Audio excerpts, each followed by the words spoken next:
Thank you for coming for our gallery talk this afternoon. It's a perfect amount of people in this space, so we really appreciate that you're here today. I'm Danielle Knapp. I'm the McCosh Associate Curator here at the museum. And I work with our American art collection. We have a focus in Pacific Northwest art. And so I was very excited this year to have a curatorial intern, Lucy Miller, who is our speaker today and the curator of the exhibition you see here, working with me this year on a number of projects, also serving as the student representative on our photography committee. And she was able to participate in a lot of different museum activities, and as you'll learn today, contribute a lot of her own research to museum records for objects in the collection. This show that she curated, Weegees Grief and Joy, selections from the collection, draws on a gift that the museum received from Alan and Ellen Newberg, over 80 photographs by the photographer known as Weegee. So we're really appreciative of the time that Lucy put into studying the object, studying the artist, and coming up with a thematic exhibition to help celebrate this gift. Just a couple of programming notes as we're doing our gallery talk for the next 30 or 40 minutes. Lucy will, as I understand it, want to walk around and point at some of the specific objects as we go through, so we might have to turn the camera at some time. So since it might get a little crowded in the space, just be aware of the camera angle, and we'll make sure we get everything recorded as need be. If you're curious about the walls in the Schnitzer Gallery of American and Regional Art, and what's going on behind those walls, we're installing a show by an artist named Rodrigo Valenzuela that opens Wednesday night. So Wednesday at 5:30, he'll be here to talk about the work. It's sort of an intervention with the permanent collection that also includes work, recent photography that he created, so it'll be a really interesting show. And the next Saturday at 2 o'clock, the artists who are involved in the show Discursive downstairs in the Artist Project space will be doing what they call a catalytic conversation that you're welcome to come participate in. There's a book launch and a printmaking workshop. So a really, really busy week here. But without further ado, I'm so pleased to introduce Lucy Miller to you. It's been such a joy working with her this year, and her excitement about this material and her depth of knowledge that she's developed over the last several months, spending quality time with the objects, comes out whenever she talks about this body of work. So we're so pleased to hear what you're willing to share about your experience and about what we should know about these photographs, and that's enough for me. So thank you, Lucy. Hi everyone, thank you for coming. I low-key thought it was going to be like 3 people and me in the gallery, so this is really exciting. If you want to come over this way, I'm going to talk about Weegee himself first. So I always find it helpful to sort of like be able to show people who he is. So this is Weegee standing on the left with his cigar in his mouth. He always had a cigar in his mouth. But his name is not originally Weegee. Weegee is his moniker. His name was Arthur Fellig. He was born in the Austrian-Hungarian Empire in an area that we now refer to as Austria in 1899. He was born to a Jewish family, and they held a business there. And unfortunately, due to various sort of political consequences, the family had to leave and go to New York. And it was in New York that Weegee became a world-famous news photographer, specializing in crime photography. He became a freelance for Vogue, Fortune, Look, Life, and other major international publications. And something that's really important to remember about him is he had no official art school training. He was very much a learn-on-the-job kind of person. And so to go back to the fact that the family had to leave Austria and go to New York, in 1906, Weegee's father left because their family business had been taken away from them. The political climate of the area that they lived in changed with a new change of government. It went from quite liberal and democratic to much more oppressive, and there was a lot of anti-Jewish sentiment rising in that area, especially coming from Eastern Europe and Russia. And so after Weegee's father was in New York for about 4 years, Weegee and his family actually came over and joined him in 1910. They ended up settling in the Lower East Side, which at that time was marked by a lot of poverty, dirt, overcrowding, and disease. It wasn't necessarily the easiest place to live in, unlike maybe now. But basically, so there was this really interesting rift that happened with Weegee and his family, which happened a lot with immigrant families, where Weegee's father was actually incredibly Jewish, very Orthodox, and wanted to become a rabbi. But Weegee, as the son of an immigrant, wanted to assimilate into the mainstream American culture. And so this caused a huge rift in the family because Weegee would insist on practicing his violin on a Sunday, which was the day of rest. He should not be practicing on the Sunday. And eventually, in 1914, he left home at the age of 15 and went to live by himself. So along with his passion for music from a young age, he also had a real passion for photography. And this all started when he was walking through the Lower East Side and a tintype photographer took his photo. And Weegee was completely enamored with this process because tintype is great because you can take it and develop it very, very quickly. And so Weegee had his photo taken and then the photographer showed him. And Weegee was so inspired, he actually became the photographer's assistant. And so he helped with various things such as organizing, developing the photos, and looking after the pony that this man had, because he would often take photos of children on ponies to sell them to their relatives. So he did this for a while, and then in 1917, he joined Duckett and Older Photography Studios as an assistant. At this studio, they focused on taking photos of objects for traveling salesmen and also like building projects in the lower Manhattan. So it was very much commercial photography. Weegee had a very curious, inquisitive mind and a really good ability to learn. So he actually very quickly rose from assistant to cameraman, which meant that he was lugging around a lot of equipment, setting up studios, and also helping with developing photos. Unfortunately, Weegee thought he was being underpaid and told the management so, and it cost him his job. So he no longer worked for them. But he was not to be put off photography. He actually went out and bought his own secondhand camera and acquired a pony and started doing his own sort of photography of children on ponies. He would specifically do it on Saturdays and Sundays because that's when the children weren't at school and they were in their best dressed clothing. And then during the week, he'd develop those photos and then go around door to door and try and sell the photos to the families. And what he found was, actually, no matter how poor the family was, if you present a parent with a photo of their child, they will buy it. So we're kind of seeing some themes, commercialism, eye for business, and these are things that keep reoccurring throughout Weegee's entire career. Unfortunately, due to a misunderstanding and some bad weather to do with this person who owned the stable, Weegee lost his pony. And I'm not entirely clear on how. The story is that Weegee lost his pony, and unfortunately he could no longer work taking photos of children on the pony. But he was very much bitten by the photography bug. And so then in 1921, he joined the New York Times as a photography assistant. And then in 1924, he actually moved to Acme newspaper studios and worked as a darkroom technician. And it was during Weegee's time at Acme that he actually started getting into news photography. And so it kind of all started with the fact that Weegee was there. Again, he showed his great ability to learn, but people wouldn't always show up for the late night shift because the late night shift was incredibly hard. You worked from the time it was nighttime all the way through to dawn. And so they needed someone to fill in, and Weegee was there, willing and available. And so he would get a lot of the late night assignments, which was mainly late night arrests, police bookings, fires, murders, automobile accidents, automobile rescues. So kind of this huge range of very extreme situations that this young Weegee was being exposed to.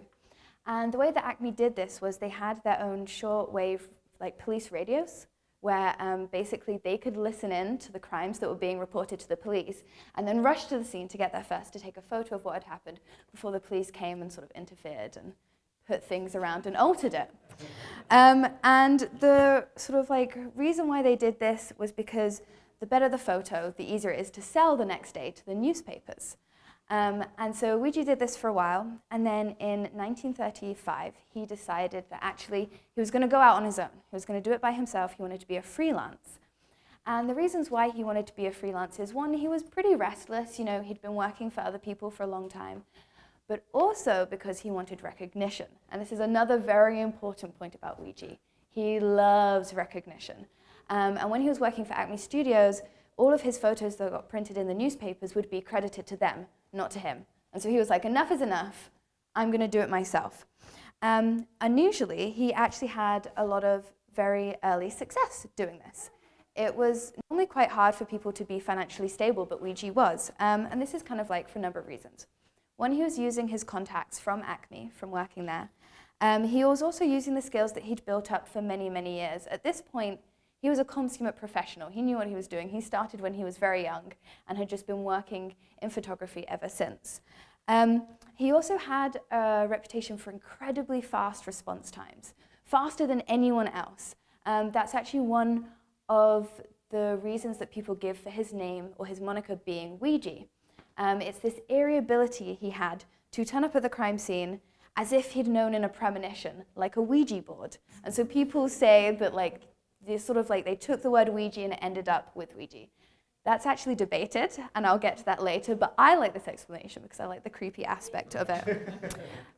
So when he was working, he was using this teletype to sort of hear what was going on from the police and the fire department. But oftentimes there would be nothing reported. And so what he did was he used his sort of like credibility as a local boy to build up contacts with everyone in the area so they could tell him about crimes even before they were reported to the police. Which is one of the other reasons why he was very good at getting there first, because people would tell him things before they'd tell other people. Then he actually became one of the first civilians and the first ever photographer to get a license to have a police radio in his own car. So it's kind of really interesting how it sort of all builds up for him becoming one of the greatest crime photographers that we've had so far. He, along with his reputation of being very, very fast, had a reputation for being utterly relentless in his pursuit of that photograph. He would cover up to 4 to 6 stories a night, which was just huge. Most people would maybe do 1 or 2, but he was just out there. And once he left home, he just drove around the entire night. He wasn't going back to a base. He was just driving around trying to take more and more and more photos, which is super interesting. So now to sort of talk about the things that he was taking photos of. Weegee, because of his late night assignments, ended up sort of specializing in crime photography, especially scenes of violent events and murders. We actually have one such image over there, which I will talk to you about later, but if people find that disturbing, you absolutely do not have to look at it. He sort of made his career out of going around the Lower East Side and New York more generally, taking photos of some of the most extreme situations people could ever find themselves in. Murder, car accidents, fires, muggings, you name it, Weegee was there to take a photo of it. And so this kind of feeds into the way that Weegee's been discussed in the art historical narrative. People really focus on these dark, grotesque, disturbing, compelling images, and often just talk about his photos of murder and violence. And this, is not necessarily absolutely, in my opinion, correct, but it certainly plays into Weegee's brand. And this is something that's very, very important to know about Weegee, is the fact that he had a persona. He was Arthur Felig, but Weegee was his self-aggrandizing alter ego. He actually had a stamp, and I wish we had some way to turn the photos around, you could see it. But he had this little rubber stamp he'd stamp on the back of photos, which said Weegee the Famous. And he'd refer to himself in everyday parlance as Weegee the Famous. And this sort of all builds into that idea of him really wanting recognition for what he does. He also built up his persona around having this really big ego, wanting recognition, being a consummate businessman, and sort of having that real commercial edge. And also around murder. He had a famous phrase, "Murder is my business." And so it's understandable that when commentators talk about him now, they draw on that because that's what he was propagating. When he was working in the Lower East Side from the 30s to the 40s, that's what he wanted people to think about him. It doesn't necessarily hold that that's what he wanted people to think about him his entire life. He may have been a victim of his own persona in that sense, but it certainly feeds into the way that we think about him today. So kind of talk about a shift that happened in Weegee's work. In 1946, he decided to stop being a news photographer, which is interesting because he was incredibly successful, very famous. He had actually started to show some of his photos in places like the MoMA. But he decided that he wanted just to focus solely on art and creative photography. It was around this time that he published his first book, Naked City, which was a collection of all of his crime photography that he'd taken during the 30s and 40s, and it had been released to great success. It actually had 6 reprintings in the first 6 months, which is just incredible. He produced it relatively cheaply, so it was affordable, which helped. But what happened was the book was such a success, it got picked up by a film company. And they decided to sort of use it as the basis for this neo-noir film, Naked City, so the same name. And they actually invited Weegee to work on it as a visual assistant. And so they came to New York and they shot it with this whole Hollywood setup. And Weegee then decided that he must go into acting. This is what he wanted to do. He wanted to do art, photography, and acting. And so in 1947, he left New York and moved to Hollywood, which is what, a fair few people were doing at the time. And so he went to pursue film, and he did some bit parts here and there, mainly sort of in neo-noir films because, as you can see, it fits his aesthetic quite nicely. But that didn't really support him financially. So he tried to do some more acting. That also didn't work. So then he did some consulting. Still wasn't really supporting himself financially. So then he developed a new series of photographs where instead of taking photos of things as they are, he worked with this idea of distortion.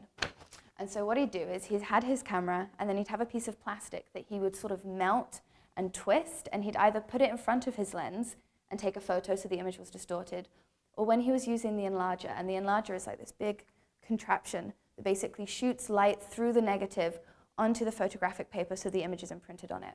What he'd do is he'd put the piece of distorted plastic just over the enlarger where the light came through so that the negative would be distorted when it went onto the image below. And so he started doing those. They weren't very successful either.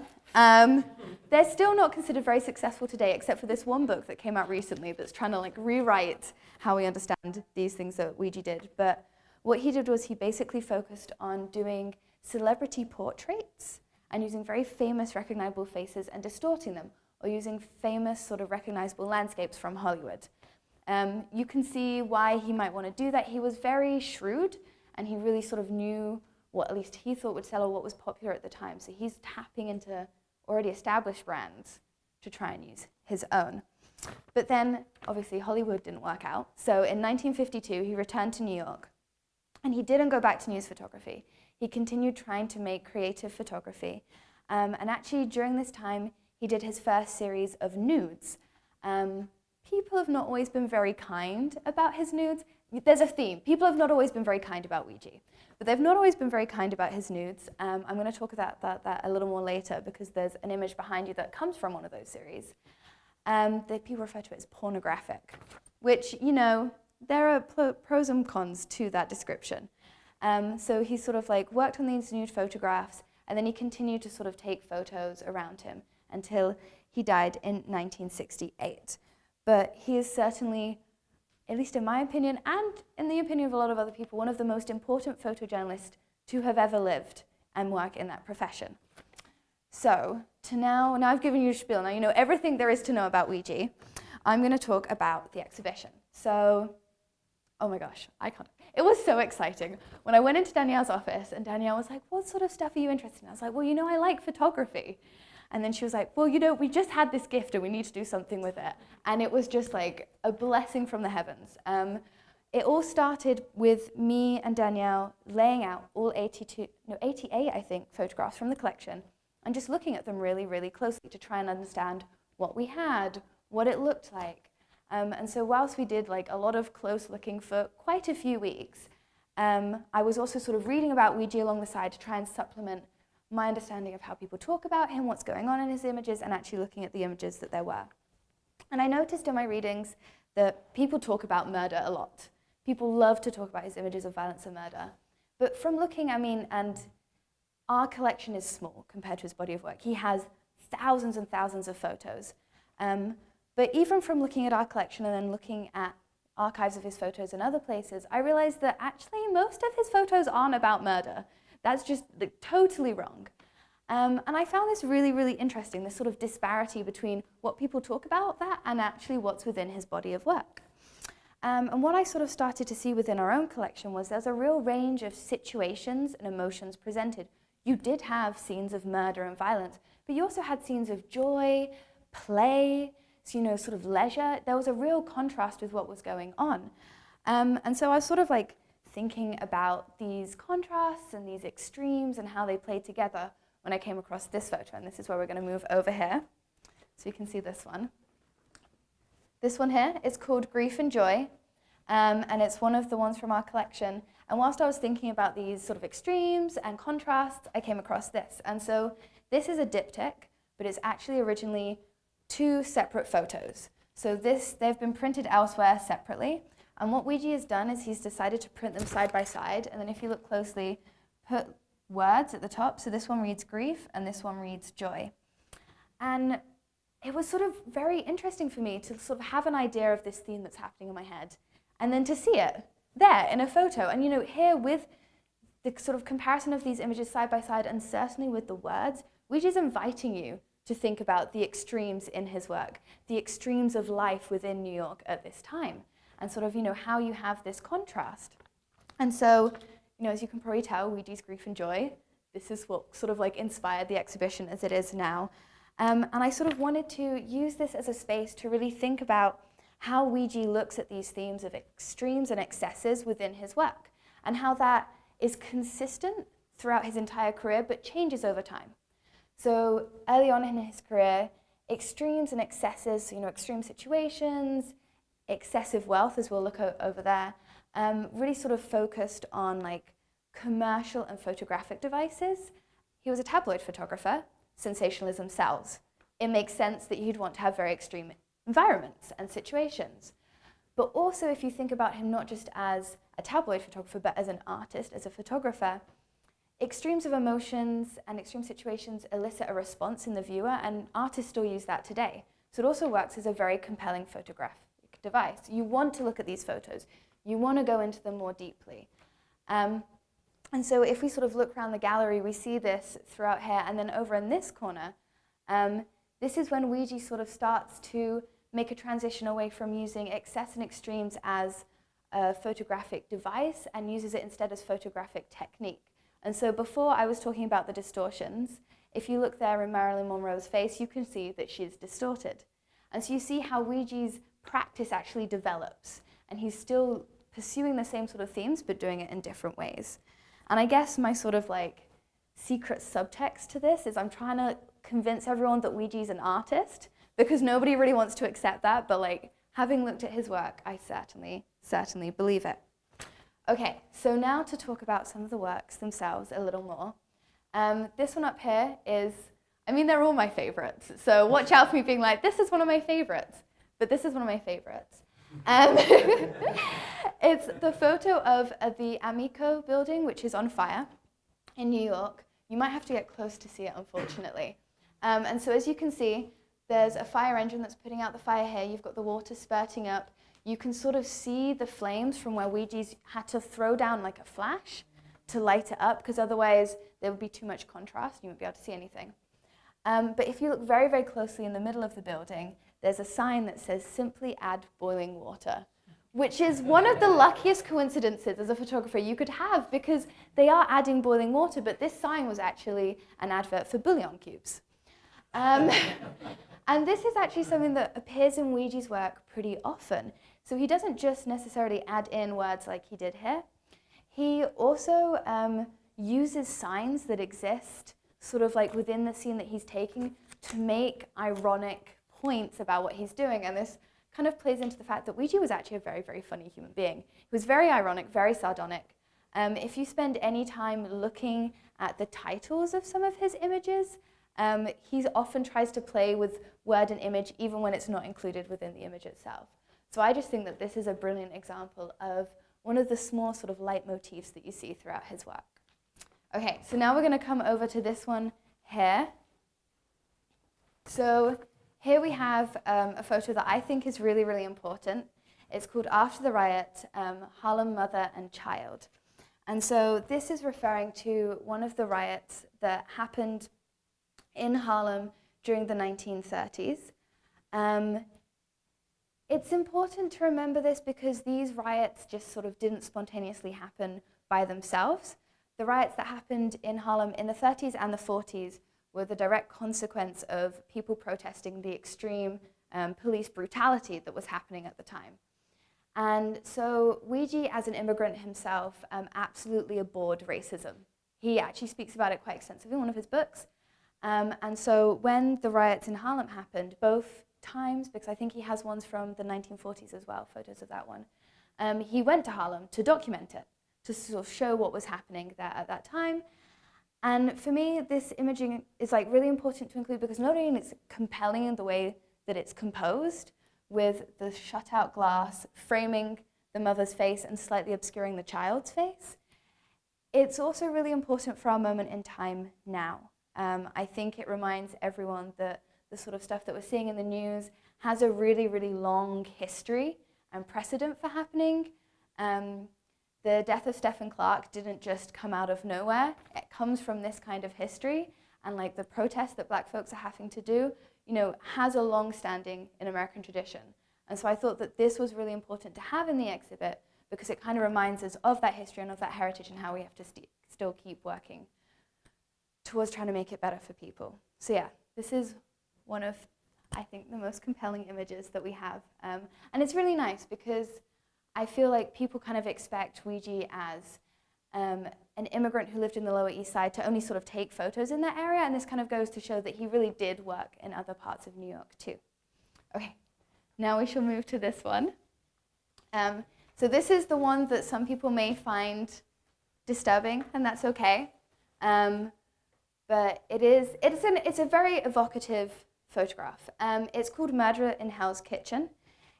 The date says 1940s. The murder itself took place in 1942. The reason why we can't have 1942 definitively as the date is because I don't know when this was printed. So oftentimes when you're showing photos, you don't necessarily put the date in which it was taken, but you put the date in which it was printed because reprintings sort of bring a different aspect to the work. They can devalue them, for example. But this, unfortunately, shows the murder of Andrew Izzo. Andrew Izzo, with a bunch of accomplices, was down in New York trying to rob a convenience store when an off-duty officer basically came upon him and shot him as he was trying to flee. And so what we're kind of seeing is the aftermath of that. And one of the most intriguing and I think thought-provoking parts of this image, and I don't know if everyone can see, is the gun at the front here. So this isn't the murder weapon itself, it's actually Izzo's own gun. So we can imagine that he was trying to flee, he was shot, fell, and his gun skittered away from him. The reason why it's, for me, so thought-provoking is the fact that the gun has turned around and is pointing back at Izzo.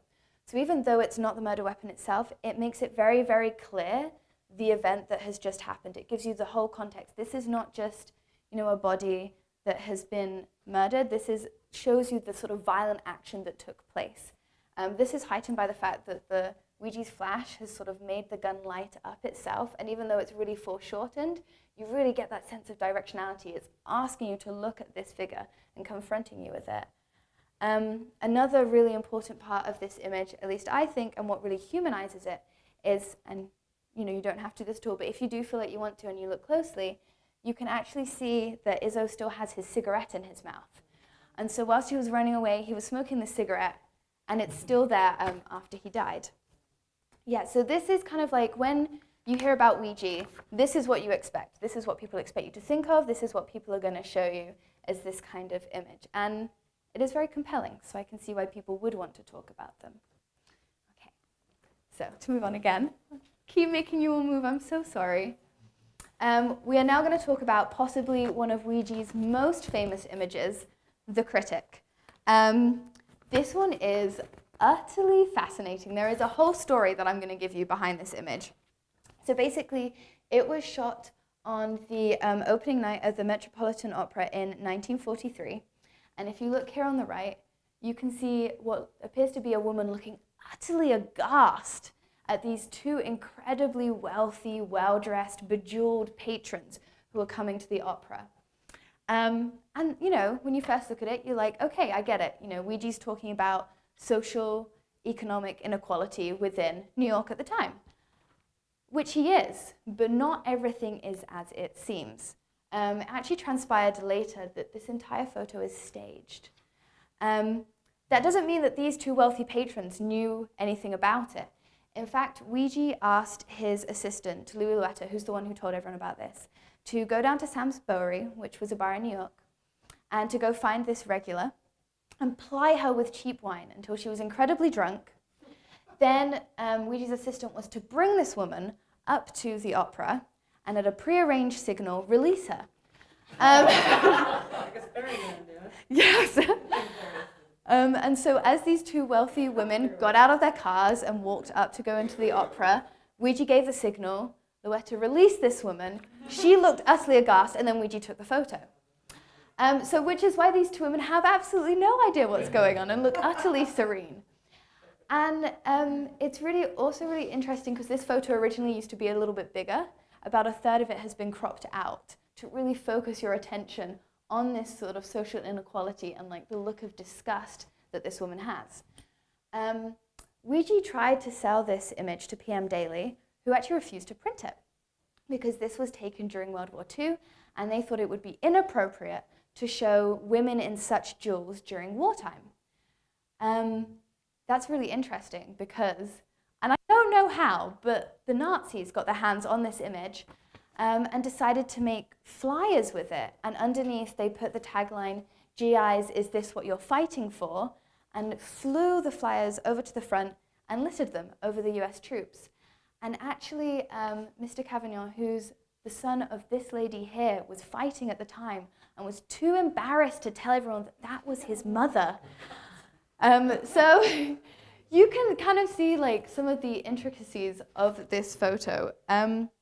I think it's super interesting to have in the exhibition, not just for the story, which is brilliant, and the photo itself, which is really intriguing, was eventually printed in Life, and then I believe that this one's in the MoMA too. I think it's really interesting to kind of get us to think about photojournalism and journalism today. We're living in a time when people talk a lot about fake news. And when people talk about fake news, they often still have the assumption that photographs are reliable. It's a reliable source of evidence. We can trust this. We can't trust words, but we can trust photos. And I think that this photograph reminds us that that is not the case. Even before the advent of digital manipulation, you had people essentially doctoring photos, staging things. And so this is sort of like an important idea to remember that most of Weegee's works are not staged, but you still can't always trust the photographer as a reliable narrator. However, what we can see here is Weegee really starting to think about ideas and concepts and how to make those come about. Because growing up in the Lower East Side, Weegee really did sort of have this sort of social commentary to his work. He's showing things a lot of times as they are. He's showing the things that aren't so good.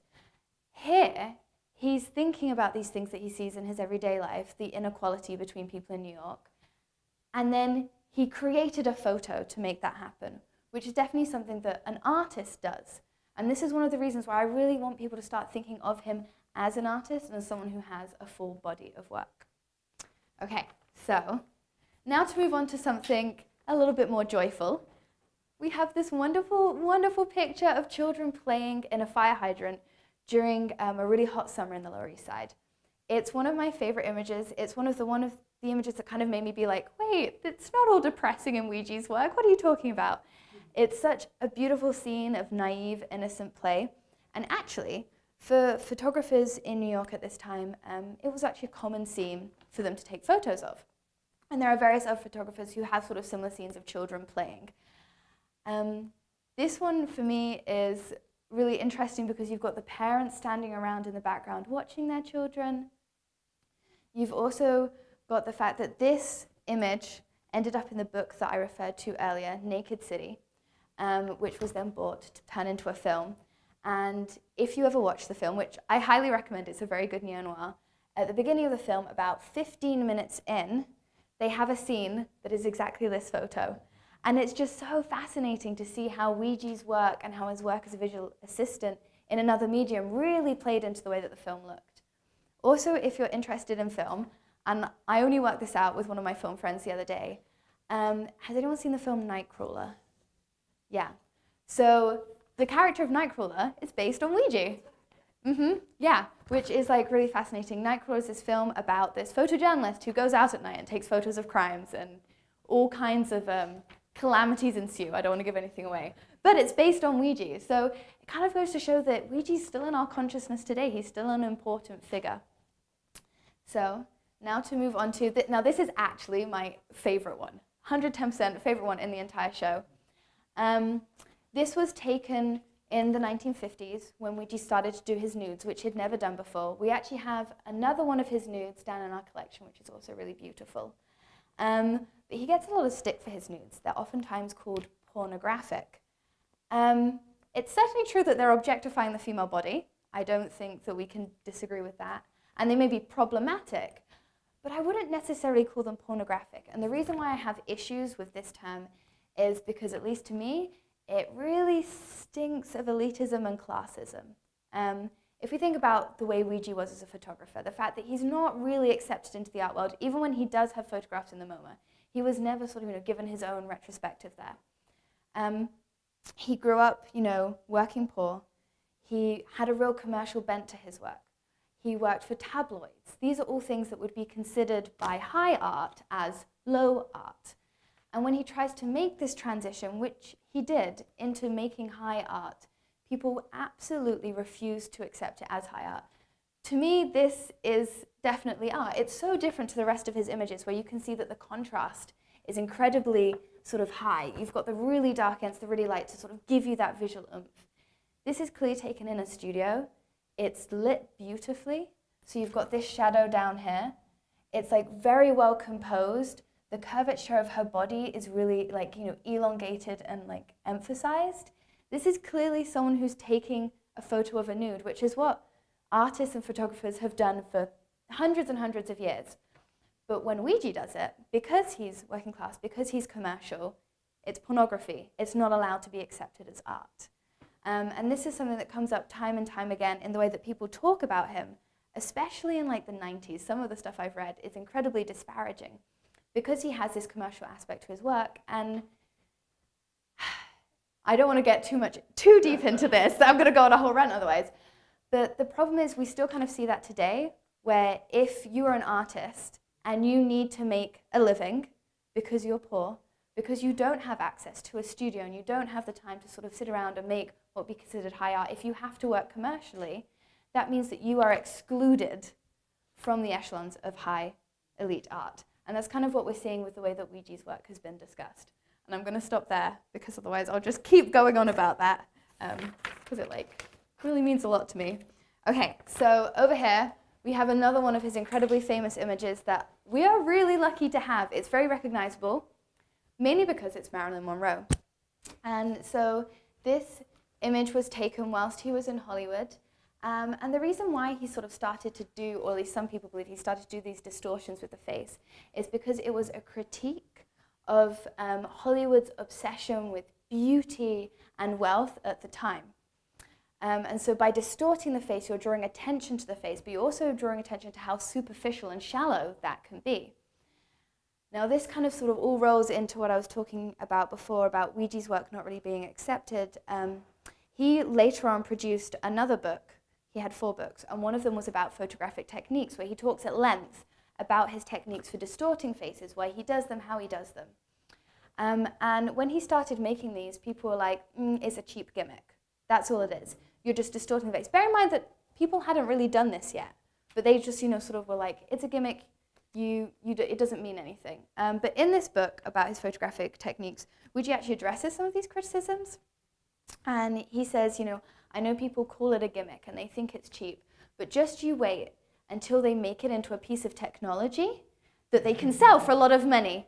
And then it's not going to be a cheap gimmick anymore. And then everyone's going to be doing it. But I want you to all remember that I did it first, because obviously recognition was very important to him. And again, we kind of see this idea of Weegee was very much aware of the fact that he wasn't accepted. And he really battled with that and played with those tensions throughout his work and his career.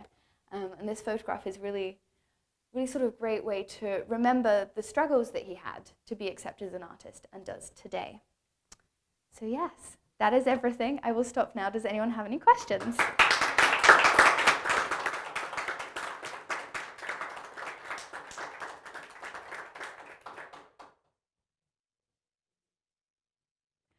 Oh.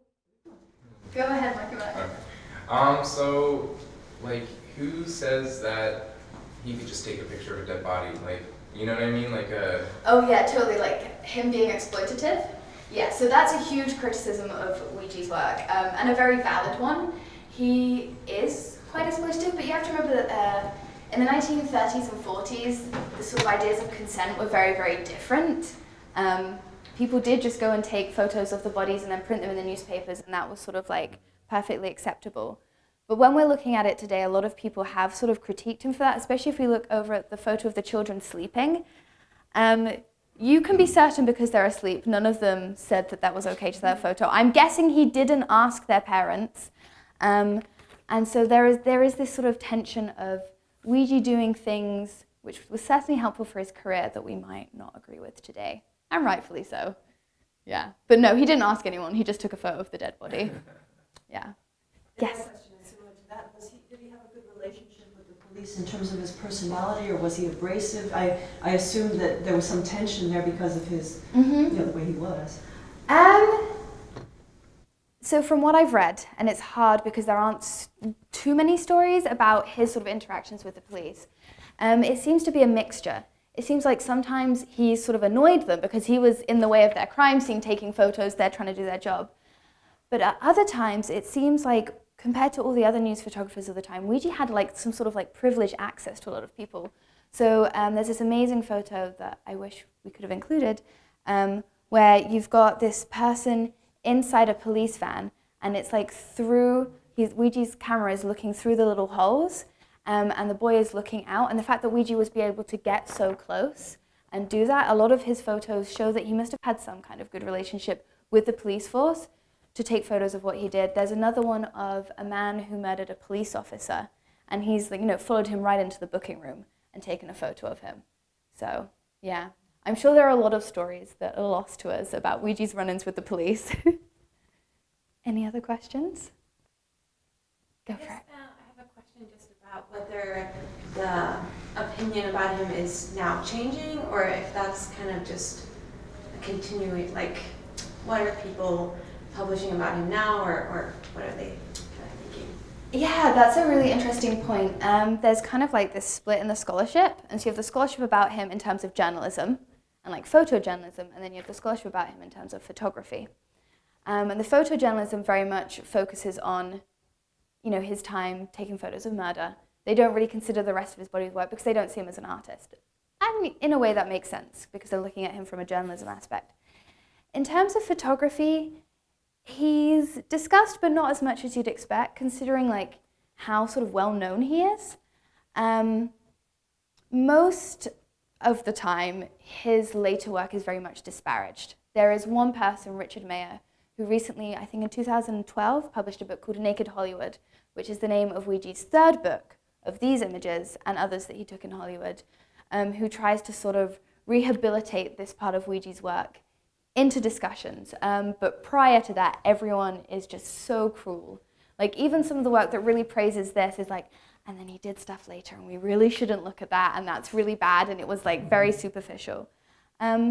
So there may be a shift. It just depends how much people pick up on what Maya has to say. Yeah, because I kind of feel like there's a lot of photographers and artists that are doing similar things, like playing with distortion to comment on beauty or what that means. Like, I mean, I'm just thinking like Cindy Sherman is obviously one. So I just think it's interesting that they're so, especially in the context of his career, that he did work so much with just immediately looking at the grotesque and like, and also, but then moving on to beauty, but what's hidden underneath, things like that, Yeah, absolutely. And so he doesn't really appear in sort of like the history of photography in the same way of, say you're looking at a photographer who's doing something like Cindy Sherman. You wouldn't sort of trace what she was doing back to Weegee, but Weegee was very influential on people like Diane Arbus, who was influential on people later on. And so if you kind of dig deep enough, you find him there. People did know about him, it's just people don't talk about him as much. Cindy Sherman actually does have a Weegee, I think, imitation where the body of a woman is lying there and she looks dead and she has all this debris around her and things. It's lit, it's nighttime, it's really incredible. So, what kind of cameras did he use? Was a Leica and box cameras and various ones, or? All types of ones, depending on his where he was in his career. Gosh, I feel like I should have written this down. I don't think he had any Leicas, from what I've read. He has two cameras. So the one around his neck wasn't the one that he used most often. The one from the photos that we see is going to be the one with a big flash. No one really talks about his work with Leica, which is interesting. I don't know if that's a Leica. Yeah, no, I don't know. I should probably work out which cameras he had, but they sort of changed throughout his career. You have 80-some photos. Again, at some point, if you've got That would be fabulous. Any more questions? Awesome. Thank you for coming, everyone.